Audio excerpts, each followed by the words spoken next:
Session 11, walang makapipigil na panalangin. Matututo ng epektibong panalangin at saksiyang mangyari ang imposible sa buhay mo.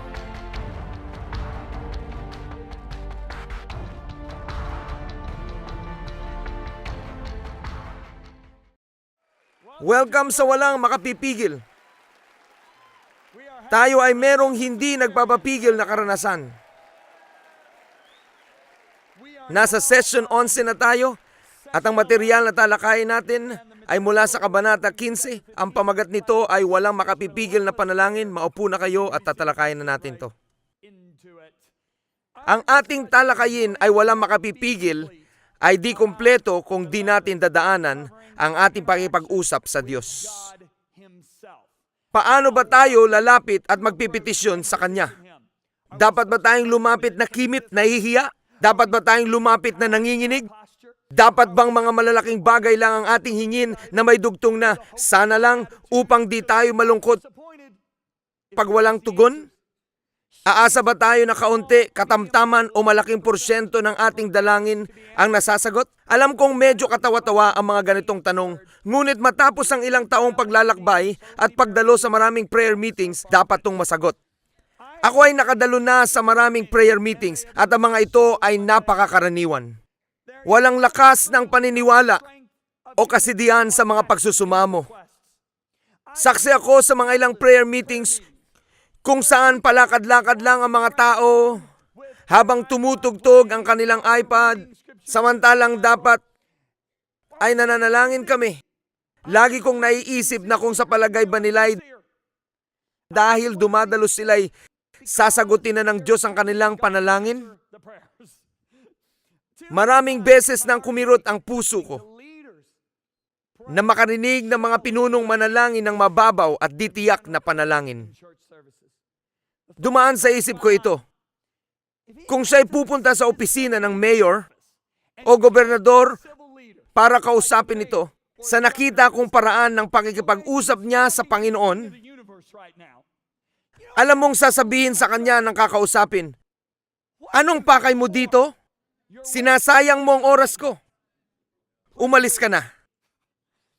Alam kong di sasabihin niya ng Diyos, ngunit maaaring sabihin ng taong yun. Sinabihan tayo na lumapit ng walang takot sa trono ng biyaya. Ayon sa Hebreo 4:16, ibibigay ko sa inyo ang kahulugan ng walang takot. Ibig sabihin nito matapang, malakas, at matatag. Ito ang paraang nais ng Diyos na paglapit sa kanyang trono. Kailangan ko bang ulitin? Matapang, malakas, at matatag. Ang kabaliktaran nito ay kimi, bantulot, at mahiyain. Tinuturuan tayo ng Diyos na lumapit sa Kanya ng may kumpiyansa at tatag upang tumanggap. Ito ang Kanyang gusto. Ang masigasig na panalangin ng taong matuwid. Sabi ni Santiago, malaki ang nagagawa. Ang epektibong panalangin ay masigasig na panalangin. Ang di epektibong panalangin ay di masigasig na panalangin. Kasama ko pa kayo. Ito ang kahulugan ng masigasig. Ito'y pagkakaroon ng matinding damdamin at sigla. Ito din ay pagiging maapoy, mainit, nagliliyab. Ang kasing kahulugan nito ay mapusok at taos-puso. Ang di epektibong panalangin ay panalangin mahina at hindi taos-puso. Laging pinaalala to sa akin ng banal na espiritu. Naalala ko pa nang kami ni Lisa ay mga youth pastors. May isang kabataang babae na nakadalo sa gawain. Sangkot siya sa pangkukulam at ilang taon na siyang gustong makalaya.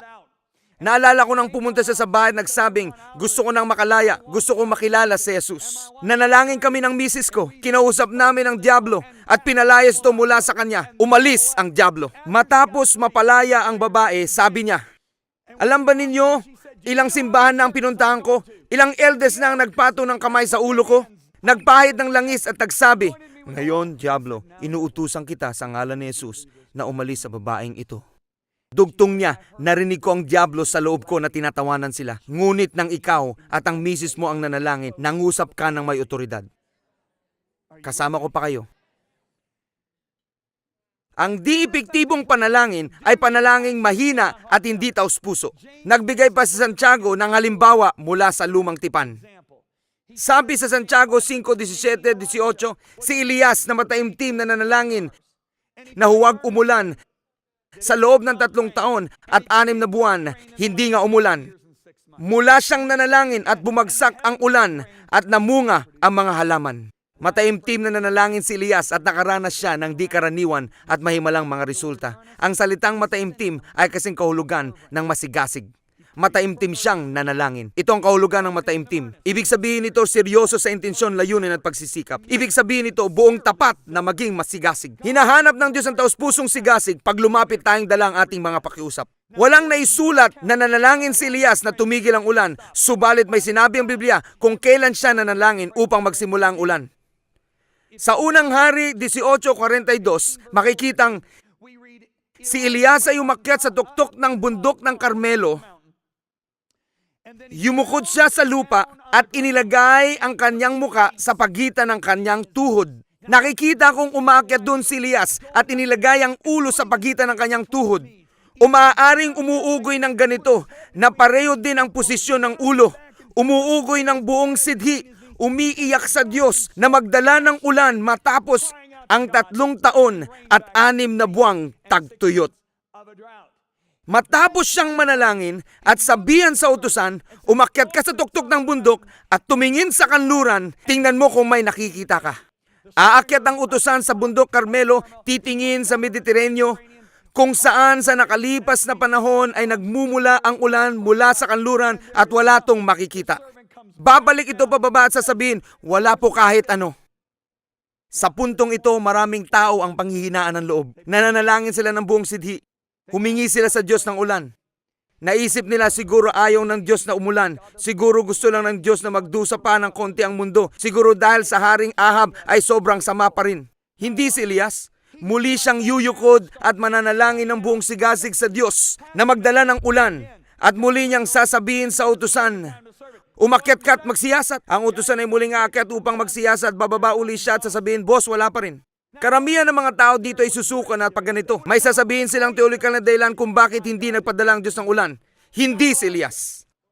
Nanalangin siya ng taimtim dahil alam niya ang kalooban ng Diyos. Hiniling niya na, Panginoon, paulanin niyo na po. 3 beses pinakyat niya uli ang utusan. Babalik ulit sasabihin, wala pa din po. Mangyayari ito ng 4, 5 at 6 na beses. Sa wakas, 7 beses, naisip mo, napakadakilang utusan. Umaakyat panaog siya sa bundok ng 7 ulit sa isang araw. Sa ika-7 pagkakataon ng utusan ay babalik sasabihin, merong ulap. Nasing laki ng kamay ng isang tao. Wala yang anumang saysay. Ngunit ito ay tanda. Nagbigay ang Diyos ng indikasyon, okay na ito. Iyon ang kailangan ni Elias. Sabi niya, pakap na, kailangan na tayong umalis dito dahil paparating na. At tunay nga, sa loob ng ilang minuto o ng araw ding yun, muling dumating sa Israel ang bugso ng ulan. Ang susi dito ay nanalangin siya hanggang makita niya ang ulap sinlaki ng kamay. May implikasyon ito para sa atin sa bagong tipan. Ang ulap na sinlaki ng kamay ng tao ay tiyak na hindi makakapagdala ng ulan na pinalangin ni Elias. Ngunit alam niya na oras na kaya lumikas na sila. Mahalaga ang kahulugan nito sa atin dahil sinabi sa bagong tipan na ang Espiritu ng Diyos ay nangungusap sa ating espiritu. Para sa atin sa bagong tipan, hindi tayo naghahanap ng pisikal na ulap. Ang ating hinahanap ay ang pangungusap ng banal na espiritu kapag tayo nananalangin. Maaaring kagalakan, maaaring isang salita sa ating espiritu, maaaring katiyakan na ang panalangin ay sinagot na. Ngunit yon ang ulap na hinahanap natin sa bagong tipan. Nasusundan niyo ako? Di ko malilimutan ang pagdating na ng aming pang-4 na anak, si Arden Christopher, na nakaupo dyan sa likod. Nakita ko siya dyan sa may likuran. Di ko malilimutan, meron na kaming 3 anak na lalaki at si Lisa na may karanasan na sa panganganak at nagkaroon ng problema.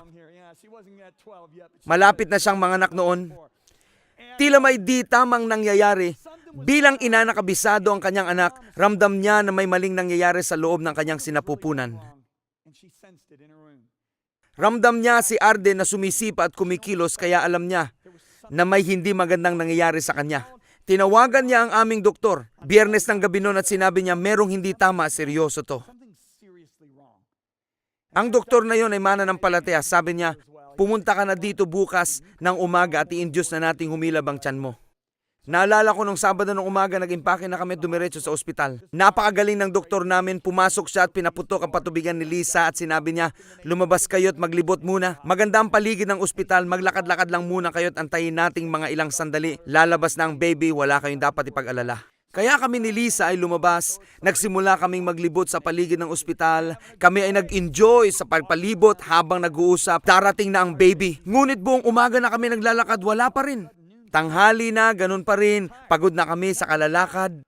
Kaya bumalik kami sa silid ng ospital, naupo kami at nag-usap. Sinabihan ako ni Lisa, John, kailangan mong lumabas at manalangin. Nag-aalala na ako para sa sanggol, di ko gusto ito. Wala akong tanda ng pagliyab na alam ko. Pag di pa humihilab ang tiyan ko, may gagawin silang ibang paraan upang manganak ako. Ang isa ay epidural, ang isa naman ay pitusin na pampahilab ng tiyan. Naranasan ni Lisa yon sa aming panganay, di yun maganda. Sabi niya, ayoko yon, manalangin ka. Kailangan kang makarinig mula sa Diyos. Kaya lumabas ako ng ospital, humanap ng tagong lugar at nagsimula akong manalangin. Itinaas ko ang aking tinig at sabi ko, Panginoon, ikaw ang siyang maglalabas sa baby. Kailangan nang lumabas ang baby. At nalalangin ako sa Espiritu. Nagpatuloy akong manalangin at paglipas ng 40 minuto bumalik ako sa ospital. Mga 15 na noon, naupot nag-usap kami ni Lisa.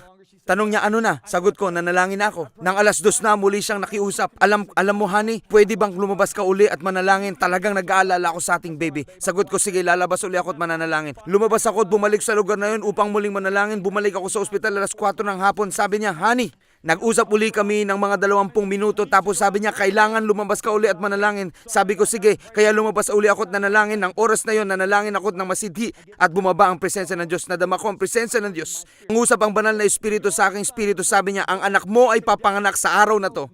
Sila ng kanyang inamoy makakauwi ng maayos ganitong oras bukas. 4:45 ng hapon noon, natanggap ko na ang presensya. Handa na ako. Bumalik na ako sa ospital at masayang ipinaalam ko kay Lisa, iluluwal mo si Arden ngayong araw na to.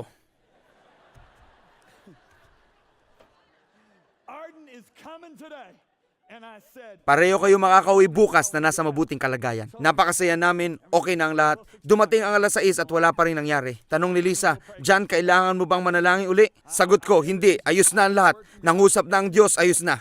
7:00 na. Tanong niya, honey, sigurado bang hindi mo na kailangan manalangin? Sabi ko, hindi na, okay na lahat. 8:00 na, nag-uusap na mga doktor na i-induce siyang mag-labor. Tanong niya, John, sigurado ka ba? Sagot ko, okay na ang lahat, huwag ka na mag-alala. 9:00 na, wala pa rin. 10:00 na, wala pa rin. Papasok na ang mga doktor, papasok na sila, tanda ng gawin ang sa tingin na dapat. Isa sa mga doktor ang pumasok sa kwarto. Sabi ko kay Lisa na noon na nasa banyo, sa tingin ko nasa hall na sila. Sabi ko sa sarili ko, di nila magagalaw ang misis ko. Tingin ko dun sa doktor, mukhang nakainom, sa totoo lang. Naisip ko ang doktor na yan di makakalapit sa misis ko. Dumating ang 11:00, ilang sandali pa ay nagsimula ng humilab ang tiyan ni Lisa. Alam nyo, si Arden Christopher ay ipinanganak ng 11:51. 50 minuto lamang matapos magsimulang humilab, nakauwi kami ng 4:30 ng sumunod na araw. Lahat ng sinabi ng Diyos natupad. Gusto mo ba ng mga pambihirang katuruan mula kina John at Lisa Bibir? Kung may kilala kang marunong magsalita ng ibang wika maliban sa Ingles, bisitahin ang cloudlibrary.org. Piliin ang iyong wika. Piliin ang iyong mapagkukunan ng impormasyon mula sa extensive library. E-books, kabuuan ng teaching curriculum, videos, audio messages. Mag-register upang makatanggap ng mga bagong mapagkukunan ng impormasyon. Matuto pa tungkol sa cloudlibrary.org. Amen! Amen! Pamilyar tayo sa sinabi ni Jesus na humingi at ibibigay sa iyo. Ngunit gusto kong basahin sa inyo ang Lucas 11:9-10 mula sa Amplified Bible. Sinasabi ko sa inyo, humingi at patuloy na humingi at ikaw ay bibigyan. Humanap kayo at patuloy na maghanap at kayo'y makakasumpong. Kumatok at patuloy na kumatok at ang pinto ay mabubuksan. Pagkat lahat ng humihingi ay tatanggap, lahat ng naghahanap ay makakasumpong at siya na kumakatok ay pagbubuksan. Sinasabihan tayo ni Jesus na walang humpay tayong humingi, humanap at kumatok. Bakit? Mahina ba ang pandinig ng Diyos? Hindi. Dahil usapin ito ng tunay na pananalig. Nakakita na ako ng mga taong umaasam na makatanggap mula sa Diyos. Gayon din ng mga determinadong tumanggap mula sa Diyos. Merong pagkakaiba. Pag ang tao ay determinado, siya'y porsigido, siya'y maapoy at walang takot, hindi sila pwedeng umalis na walang natanggap. Ang iba naman, pag sila'y umasam na tumanggap, madali sa kanila ang agad sumuko. Kung tunay tayong naniniwala, patuloy tayong hingi habang tumatagal, lalo tayong nagiging masidhi. Pakinggan ang parabolang ito. Babasahin ko ang Lucas 8, 1-8. Isang araw nagkikwento si Jesus sa kanyang mga alagad tungkol sa kahalagan ng panalangin at upang ituro na hindi sila dapat sumuko. Merong isang hukom sa isang syudad na walang takot sa Diyos at walang taong ginagalang. Isang balo ang paulit-ulit na lumalapit sa kanya upang humingi ng katarungan laban sa taong nanakit sa kanya. Di siya pinansin ng hukom ngunit nang maglaon na pagod na ito sa kanya. Di ako takot sa Diyos o sa tao, ngunit mababaliw ako sa babaeng ito. Titiyakin ko makakamit niya ang katarungan dahil pinapagod niya ako ng kanyang kakukulit. Sabi ng Panginoon, matuto kayo sa masamang hukom. Maging siya'y nagbigay ng makatarungang desisyon sa huli. Ang Diyos pa kaya ang di magbigay ng hustisya sa mga hinirang na nagmamakaawa sa Kanya araw at gabi? Patuloy ba niyang ipagpapaliban? Sinasabi ko sa inyo, ibibigay niya agad ang hustisya sa kanila. Ngunit pagdating ng anak ng tao, ilan kaya ang aabutan pa niyang may pananampalataya? Pansinin ang kanyang sinabi, hindi tayo dapat sumuko. Porsigido ang babae sa istorya. Yan ang buod ng mensaheng ito, ang pagkakaroon ng espiritong walang makapipigil. Ang kapangyarihang kailangan mo upang hindi sumuko. Kailangan mo maging mapanalanginin. Isang taong nagpupursigi sa panalangin, determinadong makatanggap, di lang umaasam na makatanggap. Sa istoryang ito, ang babae walang humpay sa kanyang hiling. Sa madaling salita, nakulitan ng hukom sa babae. Kamangamangha na ginamit itong halimbawa ni Jesus upang matuto tayo kung papaano lumapit sa ating Ama sa langit. Sa puntong ito, may lilinawin lang ako. Maaari niyong basahin ang istoryang ito at dagliang mauwi sa panalangin araw at gabi ng paulit-ulit lang. Hindi ito ang itinuro ni Jesus. Sabi ni Jesus, pag nananalangin kayo, huwag ninyong daanin sa maraming salita o mga salitang paulit-ulit. Akala nila maririnig sila dahil sa dami ng kanilang sinasabi. Sila'y hindi pakikinggan. Ang layunin ay hindi dalas ng pagsasalita sa panalangin, kundi determinasyon tumanggap. Nakikita ko mga anak ko na lumalapit sa amin pag merong silang gusto. Nakikita ko din pag determinado sila makakuha ng isang bagay. Malaki ang pagkakaiba. Ito'y ang saloobing hindi magpapapigil taimtim at desidido sa paghingi sa ating Diyos. Determinado si Elias na makakita ng pagbabago. Hindi siya bumitaw dito. Di lamang tayo sinabihan ni Jesus na patuloy na humingi, kundi patuloy ding humanap at kumatok. Ang masigasig na panalangin ay di lamang limitado sa loob ng ating silid, dapat may follow-through din. Mataimtim na naghahanap at kumakatok, sa madaling salita ipapamuhay natin ang ating hinihingi. Bayaan niyong ibahagi ko ang ilang kwento na kailan lang nangyari. Ang unay nakakatawa. Kamakailan lang kami ni Lisa ay nagpunta sa Hawaii upang magsalita sa isang malaking conference doon. Nung nakaraang taon, naglalakbay ako sa iba't ibang panig ng mundo, kaya gusto ko magkaroon ng panahon sa aking asawa. Nag-schedule kami ng 2.5 araw na bakasyon sa Maui, sa paborito kong hotel. Nang malapit na ang araw, naisip ko, may 2.5 araw na kami lang ng asawa ko. Ako'y sobrang excited. Pero nang i-check ko ang ulat panahon sa Maui, alam nyo bang ang Weather Channel ay nagbibigay ng 10 araw na forecast? Nung una kong i-check, grabe, Sean, nabagbag ako. Bakit, Rindel? Sabi kasi, maulan ang panahong darating. Naisip ko, 90 hanggang 100% tsansa. Naisip ko, nako, dapat mabago yon. Nang sumunod na araw, nag-check ako ulit. 9 araw na lang at puro ulan pa rin. 8 araw at wala pa rin pagbabago, maulan pa rin. 7 araw na lang pero maulan pa rin. Nasabi ko tuloy, nako, masisira ang mga plano ko. Di dapat maging maulan rin pag nasa Hawaii na kami sa 2 araw na yun. Kaya nagsimula akong manalangin. Pumunta ako sa silid at sabi ko, Ama! Gusto ko pong makasama ang misis ko na maganda ang panahon. Gusto ko po siyang makitang naka-bathing suit. Masidhi Masidhi akong nanalangin. Nagsimula rin akong mangusap sa panahon. Di ko mapapayagan ang paparating na bagyo na sirain ang bakasyon naming mag-asawa. Araw-araw kong tinitingnan ang ulat panahon. Bawat araw, patuloy ako dito hanggang sa tiningnan na rin ni Lisa ang ulat panahon. Sabi niya, honey, uulan sa buong panahon nandoon tayo. Sabi ko, baby, hindi uulan. Maniwala ka, di uulan. Gaganda ang panahon. Nagtungo kami sa Maui. Nakarating na kami, malalim na ang gabi. Sinalubong kami ng napakasamang lagay ng panahon. Nakita ko pa ang larawan sa telebisyon, hindi ito isang simpleng bagyo. Sakop nito ang buong Hawaiian Islands palabas sa Pasipiko. Sabi ko, ay, ngunit hindi ako nagpatinag. Nanalangin ako, nangusap ako sa bagyo, magkakaroon kami ng magandang panahon. Tama? Kaya, kinaumagahan, pagising ko, hinawi ko ang kortina at may mga madidilim na ulap at bumagsak ang napakalakas na bugso ng habagat. Sabi ko, salamat Panginoon sa magandang araw at salamat dahil makikita ko ngayon sa araw na to ang misis ko na naka-bathing suit. Iyon ang saktong sabi ko. Nasa banyo si Lisa at pinagtatawanan ako, okay? Gaya ng pagtawa niyo sa akin. Nakayuko siya dyan ngayon, pero tinatawanan niya ako. Bumaba kami upang mag-almusal. Sa Hawaii meron silang mga mesa sa labas. Kinakailangan nilang ipasok ito sa loob. Inilipat nila ito sa pasilyo. Di ba totoo to? May mga mesa sa pasilyo. Lumapit ang waitress at tinanong, may kailangan po ba kayo? Ang sagot ko, pwede bang pakisabi sa kanila na paintuin ang ulan? Bago kami kumain, nanalangin ako. Ama, nagpapasalamat ako sa magandang araw.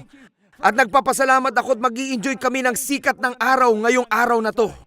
Pagkasabi ng amen, tumingin sa akin si Lisa at sinabi, sa tingin mo ba kaya mo manalangin ang dasal na alam nating masasagot? At pareho kaming nagtawanan sa mesa. Tama? Pero saksi ko ang Diyos, si Lisa at ang waitress ang lahat na nandoon. Bago kami matapos kumain, umaliwalas ang kalangitan at umaraw sa buong panahon na nandoon kami.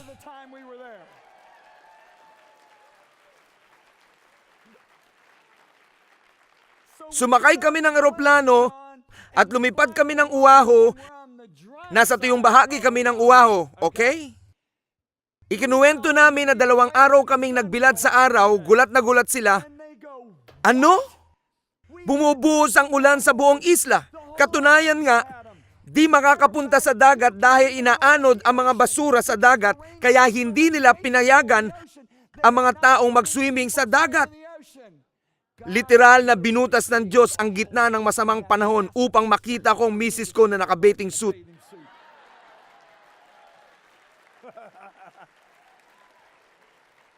Nakakatawang kwento ito. Gusto kong malaman ninyo na inaalala ng Diyos ang bawat maliliit na detalye ng iyong buhay. Dumako naman tayo sa talagang nagpapa-excite sa akin. Sa kasaysayan ng Messenger International, My wife is so glad that I'm off of the previous story.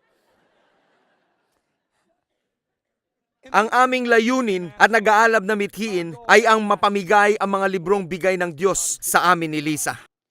Naniniwala kami na mga librong ipinagkatiwala sa amin ng Diyos ay kanyang mga mensahe.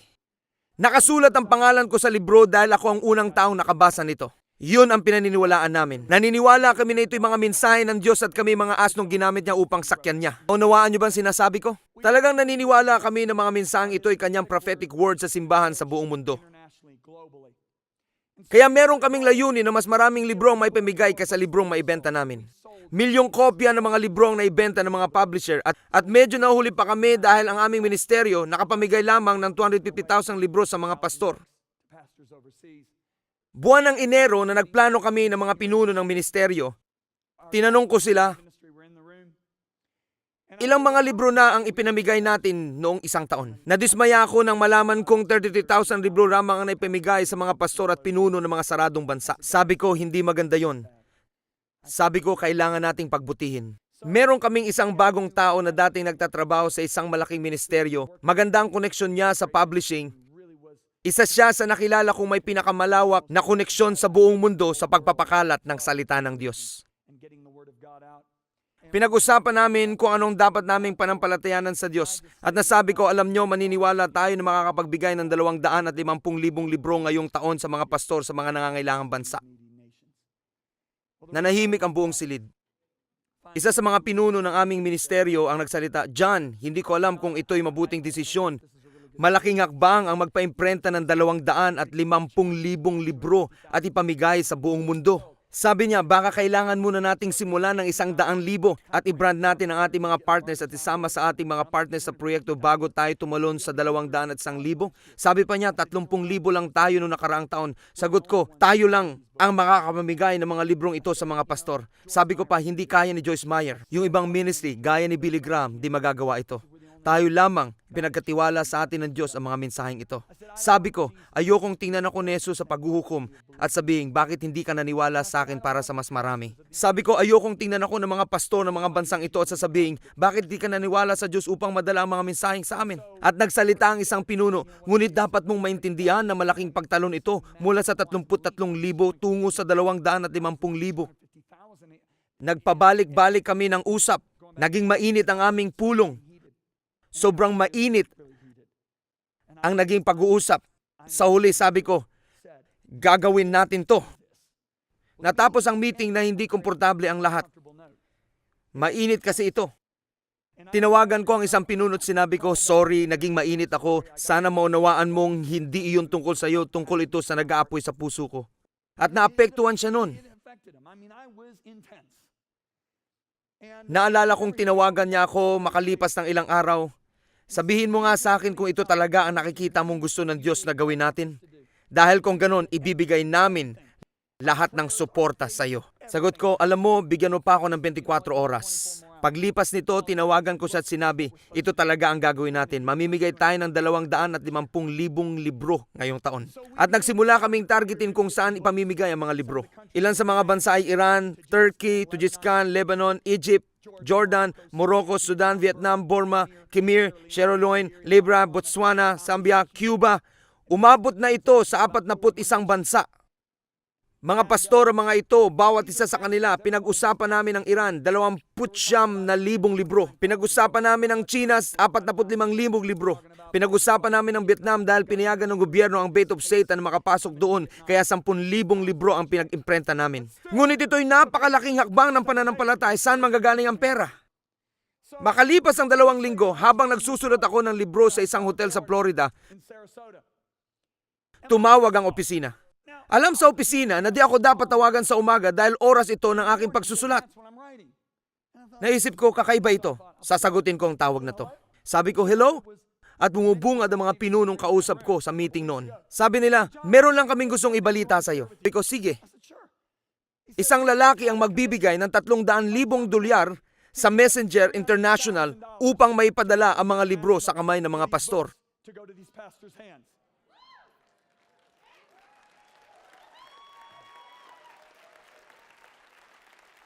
Sumigaw ako sa telepono. Malamang narinig ng mga tao sa hotel ang sigaw ko dahil bukas ang pinto ko. Sumigaw ako. Sobra akong excited.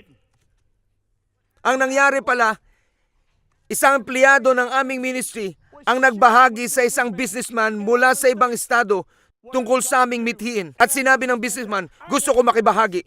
Magbibigay ako ng 300,000 dolyar. Bago yun, ang pinakamalaking offering na natanggap namin sa aming ministry ay 50,000 dolyar. Sinasabi ko sa inyo, napakasaya ko. Nagdiriwang kami sa telepono, ang lahat ay nakapaligid sa speakerphone. Nakaupo ko at halos nawiwindang. Sabi ko, di ba ito kamangha-mangha? Sabi ko, hindi ba kayo natutuwa na nanatili tayo dito? At sinabi ko sa isang partikular na pinuno, alam mo, medyo naging mainit ang dating ko sa iyo. Tumawa siya at sinabi, akala ko nga sasabihin mo, pumunta ka sa likod ko, diablo. Sabi niya, ang katotohanan, wala kaming pananampalataya tulad sa iyo. Nang araw din yung sinabi ni Lisa sa team, alam nyo, tayo ay naniniwala sa Diyos sa atin na ikitang posible. Si John naniniwala sa Diyos para sa imposible. Napakagandang pagpapatatag ng pananampalataya para sa aming team. Masasabi kong lahat ay nakaset up na, nakapasok na ang pondo at maabot natin ang layunin ng 250,000 librong aklat.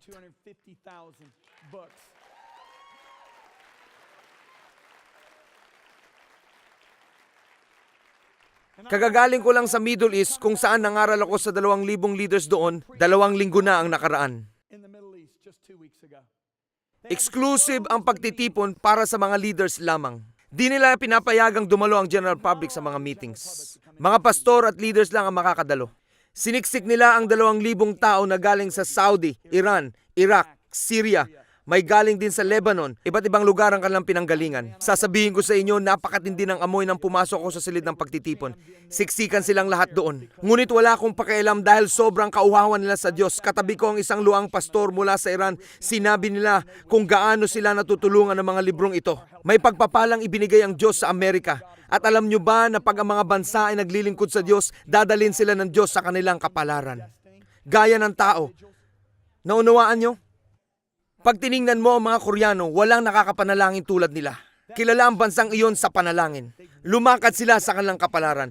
Pag tiningnan mo ang Australiano, walang nakakapaglabas ng makalangit na awit gaya nila. Lumalakad sila sa kanilang kapalaran. Ano ang regalong inilagay ng Diyos sa bansang Amerika? Ito'y revelation knowledge. Bakit kaya iniimbitahan ng mga Amerikanong minister na mangaral sa buong mundo? Dahil pinagpala ng Diyos ang bansang ito ng revelation knowledge. Ang binabaliwala sa Amerika, pinapahalagahan sa ibang bansa. In these nations.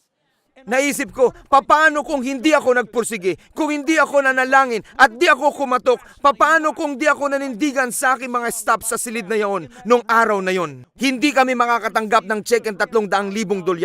Hindi namin maabot ang mga pastor na ito. Nang makita akong kagutuman sa mga matang yon, talagang sulit ang pagpupursige sa panalangin. Is really well worth it. Amen? Sabi ni Pablo kay Timoteo, Run hard. tumakbo ka ng maigting at mabilis. Kumapit ka sa buhay na walang hanggan, ang buhay na taimtim mong niyakap. Ang paghawak sa buhay na walang hanggan ay paghawak sa kaloob ni Jesus. Kailangan itong gawin ng buong puso. Gusto ko lang sabihin ito, huwag kang mahiyang lumapit sa Diyos. Sabi ng Diyos, gusto kong lumapit ka ng walang takot, ng may sigasig, na determinadong tumanggap at hindi lang basta umaasam na tumanggap. Aspiring to receive.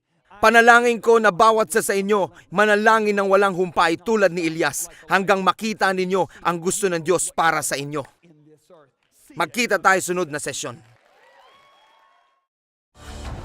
Session 12. Walang makapipigil ang kapangyarihang kailangan mo upang hindi sumuko. Sa huling sesyong ito, tuturuan tayo ni John na iwaksi ang lahat ng kompromiso at patatagin sa katotohanan ng ating loob hanggang wakas.